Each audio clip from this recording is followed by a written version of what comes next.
Hello everyone, स्वागत है आपका ट्रैवल एंड मनी मंत्र चैनल के एक और नए वीडियो में।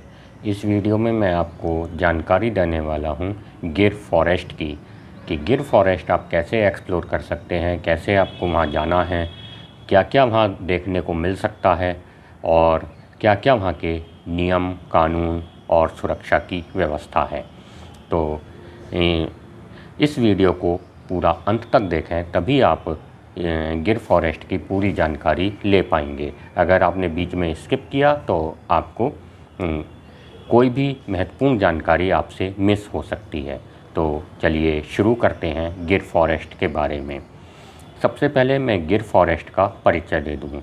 गिर फॉरेस्ट सौराष्ट्र क्षेत्र में गुजरात में सोमनाथ के पास स्थित है और यह सबसे ज़्यादा प्रसिद्ध है शेरों के लिए, वाइट लॉयंस के लिए, एशियाटिक लॉयंस के लिए।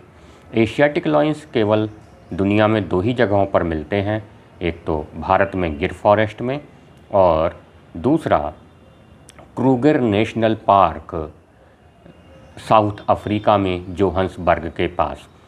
अपने देश में गिर फॉरेस्ट में जो वाइट लॉयंस हैं वो बहुत कम संख्या में रह गए हैं, तो यह ज़रूरी है कि आप और पूरा यह देश इनकी सुरक्षा का ध्यान रखे। गिर फॉरेस्ट सोमनाथ ज्योतिर्लिंग सोमनाथ रेलवे स्टेशन से लगभग 45 किलोमीटर दूर स्थित है और यहाँ जाने के लिए आपको कोई भी साधन मिल सकता है, बस, टैक्सी और ऑटो, आप किसी भी साधन से आप जा सकते हैं। गिर फॉरेस्ट एक्सप्लोर करने के लिए आपको एक गुजरात गवर्नमेंट से परमिट बुक करना होगा। यह उनकी ऑथोराइज वेबसाइट पर ही बुक करिएगा, कहीं इधर उधर बुक मत करिए या एक किसी एजेंट से बुक मत करवाइए, 3-4 गुने पैसे ले लेते हैं वो। गिर फॉरेस्ट की नॉर्मल फ़ीस, परमिट फ़ीस एक व्यक्ति के लिए, एक जीप के लिए मंडे टू फ्राइडे, सोमवार से शुक्रवार तक 1000 रुपये है और शनिवार और इतवार, सैटरडे संडे, वीकेंड या किसी और छुट्टी के दिन, नेशनल हॉलीडे के दिन यह 1200 रुपये है। गिर फॉरेस्ट का परमिट बुक करने के लिए जो गुजरात गवर्नमेंट का लिंक है वो मैं नीचे डिस्क्रिप्शन में आपको मेंशन कर दूंगा। आप उस लिंक के ज़रिए ही परमिट बुक करिएगा।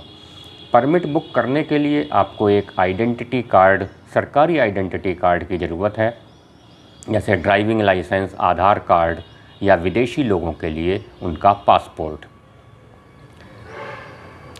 और यह ही आइडेंटिटी कार्ड आपको वहाँ पर लेकर जाना है। ऐसा नहीं होना चाहिए कि आप ड्राइविंग लाइसेंस से परमिट बुक करें और लेकर चले जाएं वहाँ पर आधार कार्ड।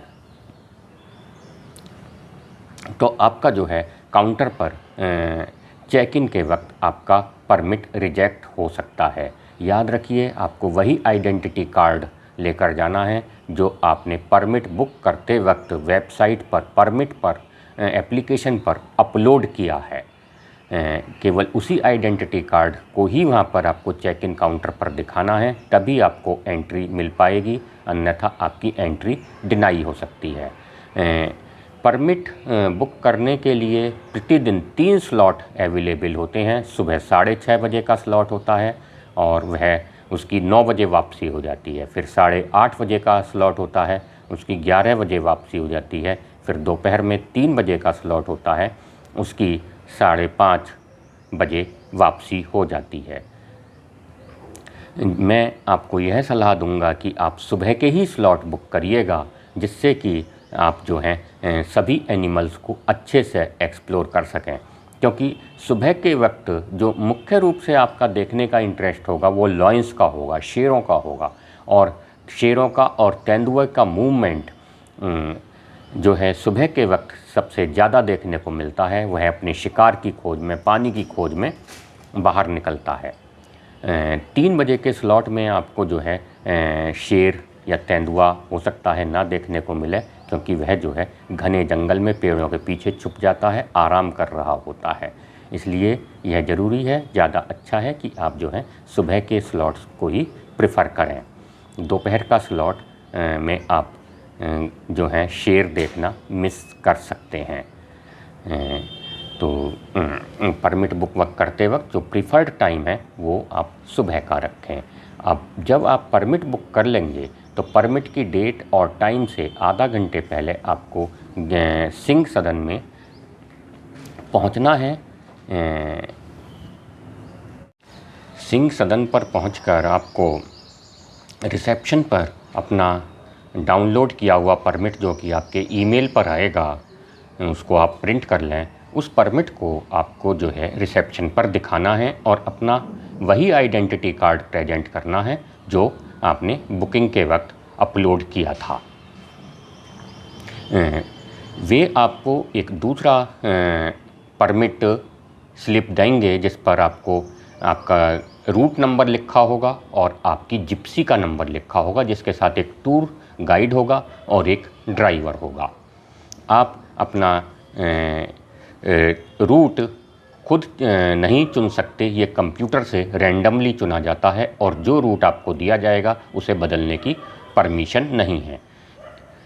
वह टूर गाइड और उस जिप्सी के 2400 रुपये आपको अलग से और पे करने होंगे और यह परमिट और जिप्सी 5 लोगों के लिए हो सकती है।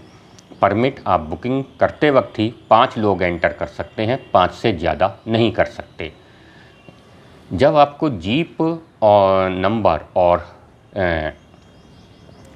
रूट नंबर अलॉट हो जाए और आपको स्लिप मिल जाए तो आपको 2400 रुपये और पे करके उसकी रिसीप्ट लेनी है और फिर आपको उस जिप्सी नंबर पर पहुंचना है।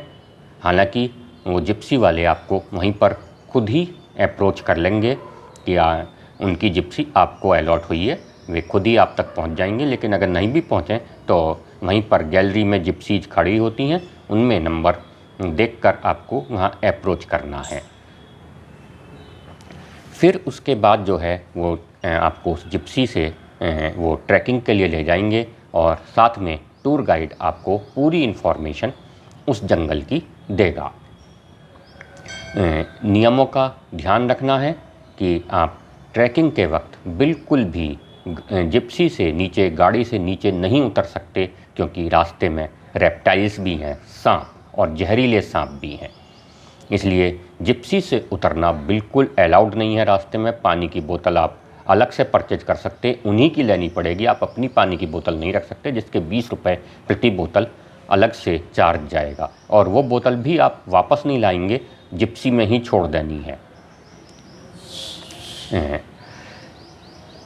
केवल 2 पॉइंट्स पर ट्रैक के हिसाब से, रूट के हिसाब से केवल 2 पॉइंट्स रेस्टिंग पॉइंट्स होंगे। एक तो होगा कनाई माता का टेम्पल, जिस पर आपको जो है 10-15 मिनट उतरने की अनुमति होगी कि आप वहाँ उतर के रिफ़्रेश हो सकें, पानी पी सकें या फिर टॉयलेट वगैरह जाना हो जा सकें।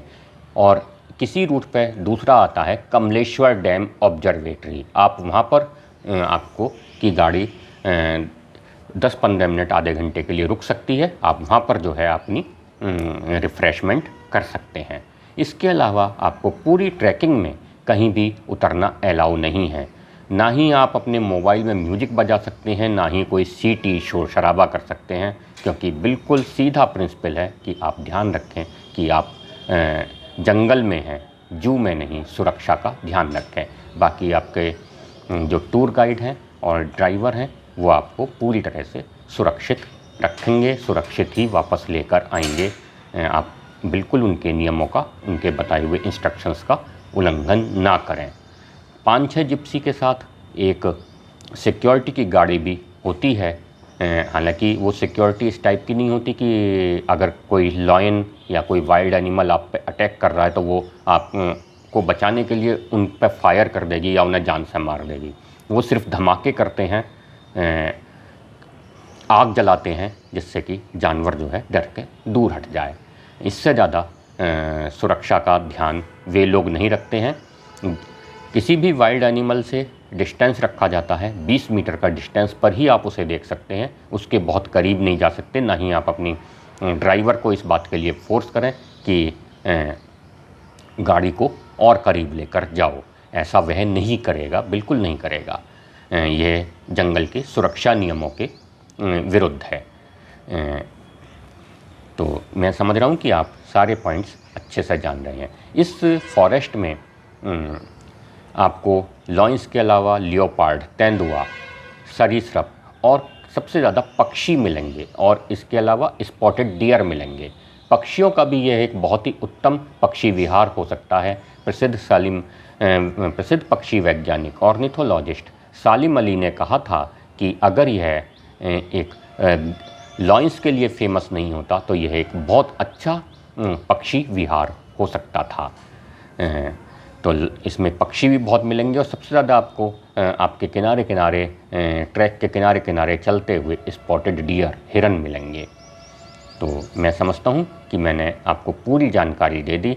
अगर वीडियो आपको पसंद आया है, आप इसको लाइक करें और शेयर करें। ज़्यादा से ज़्यादा ये इन्फॉर्मेशन लोगों के पास पहुँचनी चाहिए, क्योंकि यह